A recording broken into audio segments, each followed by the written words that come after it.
Assalamualaikum warahmatullahi wabarakatuh. Perkenalkan, nama saya Himalia Hilda Safitri dari kelas Manajemen 1L dengan NIM 2022111617. Di sini saya akan mempresentasikan materi yang berjudul Islam dan Iptek. Islam dan Iptek. Pada zaman modern seperti saat ini, ilmu pengetahuan sangat dibutuhkan dalam kemajuan suatu bangsa. Dari tahun ke tahun, iptek sudah berkembang dengan pesat. Perkembangan iptek di satu sisi memang berdampak positif, yakni dapat memperbaiki kualitas hidup manusia. Contohnya adalah perkembangan berbagai sarana modern seperti di bidang industri, komunikasi, dan transportasi. Tapi di sisi lain, tak jarang iptek berdampak negatif karena merugikan dan membahayakan kehidupan dan martabat manusia. Pengertian ilmu pengetahuan dan teknologi. Ilmu pengetahuan tersusun dari dua kata, yaitu ilmu dan pengetahuan. Ilmu sendiri secara bahasa berasal dari bahasa Arab, yaitu alima, ya'lamu, dan ilman, yang berarti mengerti dan betul-betul memahami. Adapun pengetahuan, menurut Kamus Besar Bahasa Indonesia atau yang disingkat KBBI, dapat diartikan sebagai segala sesuatu yang diketahui, kepandaian, dan sesuatu yang diketahui berkenaan dengan suatu hal. Jadi, ilmu pengetahuan atau sains adalah pengetahuan tentang gejala alam yang diperoleh melalui proses yang disebut metode ilmiah atau scientific method. Teknologi adalah pengetahuan dan keterampilan yang merupakan penerapan ilmu pengetahuan dalam kehidupan manusia sehari-hari. Hubungan Islam dan iptek. Peran Islam dalam perkembangan iptek pada dasarnya ada dua, yaitu yang pertama, menjadikan akidah Islam sebagai paradigma atau cara pandang ilmu pengetahuan. Paradigma Islam ini menyatakan bahwa akidah Islam wajib dijadikan landasan pemikiran bagi seluruh ilmu pengetahuan dan perkembangan teknologi. Maka, ilmu pengetahuannya sesuai dengan akidah Islam dapat diterima dan diamalkan, sedangkan yang bertentangan dengannya wajib ditolak dan tidak boleh diamalkan. Yang kedua yaitu menjadikan syariah Islam atau syariah yang lahir dari akidah Islam sebagai standar bagi pemanfaatan iptek dalam kehidupan sehari-hari.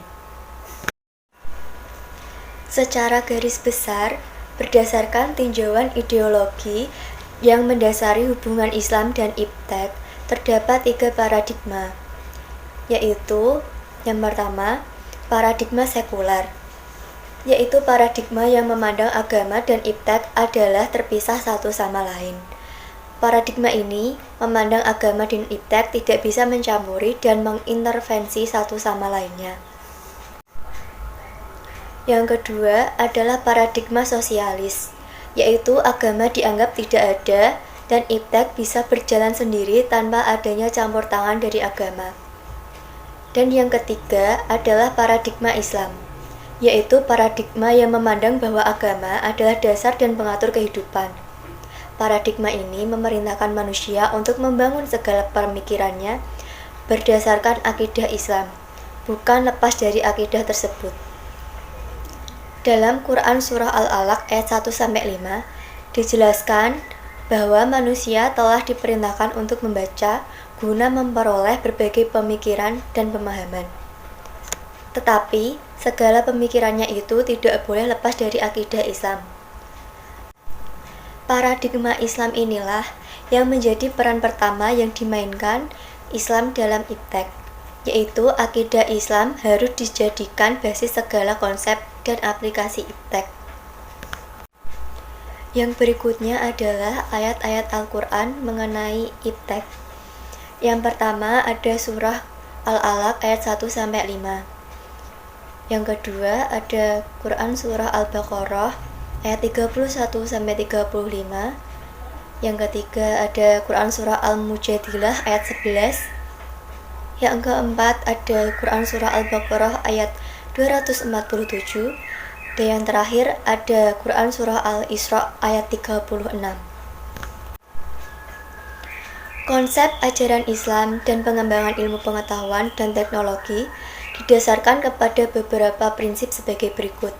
Yang pertama, yaitu ilmu pengetahuan dan teknologi atau IPTEK dalam Islam dikembangkan dalam kerangka tauhid atau teologi, yaitu teologi yang menyangkut aktivitas mental berupa kesadaran manusia yang paling dalam perihal hubungan manusia dengan Tuhan, lingkungan, dan sesamanya. Yang kedua, ada IPTEK dalam Islam hendaknya dikembangkan dalam rangka bertakwa dan beribadah kepada Allah Subhanahu wa taala. Yang ketiga, IPTEK harus dikembangkan oleh orang-orang Islam yang memiliki keseimbangan antara kecerdasan akal, kecerdasan emosional, dan spiritual yang diiringi dengan kesungguhan untuk beribadah kepada Allah Subhanahu wa taala dalam arti yang seluas-luasnya. Yang keempat dan terakhir adalah IPTEK harus dikembangkan dalam kerangka yang integral, yakni bahwa antara ilmu agama dan ilmu umum, walaupun bentuk formalnya berbeda-beda, namun hakikatnya sama, yaitu sama-sama sebagai tanda kekuasaan Allah Subhanahu wa taala. Demikianlah materi yang dapat saya sampaikan. Jika ada kurangnya, saya mohon maaf yang sebesar-besarnya. Semoga apa yang saya sampaikan berguna untuk diri saya sendiri dan pada banyak orang khususnya. Bunga Mawar, Bunga Selasih, cukup sekian dan terima kasih.